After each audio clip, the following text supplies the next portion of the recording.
أحييكم وبالأشواق ناتيكم فأغلى وردنا أنتم وكل الورد نهديكم. أحييكم وبالأشواق ناتيكم فأغلى وردنا أنتم وكل الورد نهديكم. بسم اللہ الرحمن الرحیم. شعبان کی 15ویں شب برات کہلاتی ہے، یعنی وہ رات جس میں مخلوق کو گناہوں سے بری کر دیا جاتا ہے. تقریباً 10 صحابہ کرام رضوان اللہ علیہم اجمعین سے اس رات کے متعلق احادیث منقول ہیں. حضرت عائشہ رضی اللہ عنہا فرماتی ہیں کہ شعبان کی 15ویں شب کو میں نے نبی کریم صلی اللہ علیہ وسلم کو اپنی آرام گاہ پر موجود نہ پایا تو تلاش میں نکلی. دیکھا کہ آپ جنت البقیع کے قبرستان میں ہیں. پھر مجھ سے فرمایا کہ آج شعبان کی 15ویں رات ہے. اس رات میں اللہ تعالیٰ آسمان دنیا پر نزول فرماتا ہے اور قبیلے بنی کلب کی بکریوں کے بالوں کی تعداد سے بھی زیادہ گناہ گاروں کی بخشش فرماتا ہے. دوسری حدیث میں اس رات میں اس سال پیدا ہونے والے ہر بچے کا نام لکھ دیا جاتا ہے اور اس رات میں اس سال مرنے والے ہر آدمی کا نام لکھ لیا جاتا ہے. اس رات میں تمہارے اعمال اٹھائے جاتے ہیں اور تمہارا رزق اتارا جاتا ہے.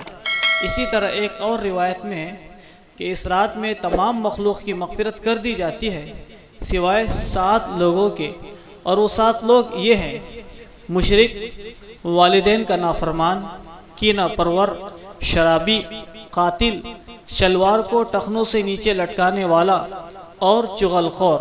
ان 7 افراد کی اس عظیم رات میں بھی مغفرت نہیں ہوتی جب تک کہ یہ اپنے جرائم سے توبہ نہ کر لے. حضرت علی رضی اللہ تعالیٰ عنہ سے ایک روایت میں منقول ہے کہ اس رات میں عبادت کیا کرو اور دن میں روزہ رکھا کرو.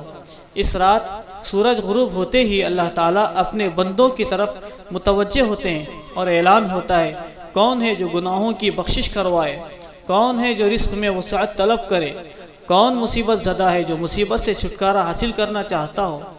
ان احادیث کریمہ اور صحابہ کرام رضوان اللہ علیہم اجمعین اور بزرگان دین کے عمل سے ثابت ہوتا ہے کہ اس رات میں 3 کام کرنے کے ہیں.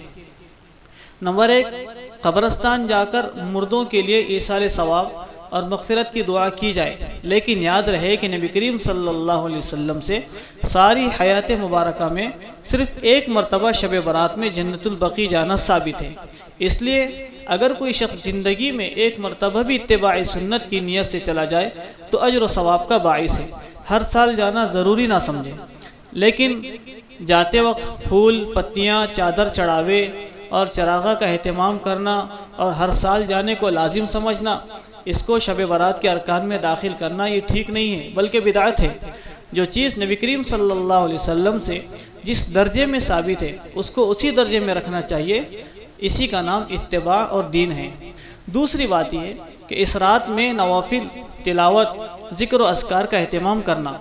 اس بارے میں یہ واضح رہے کہ نفل ایک ایسی عبادت ہے جس میں تنہائی مطلوب ہے. یہ خلوت کی عبادت ہے، اس کے ذریعے انسان اللہ کا قرب حاصل کرتا ہے.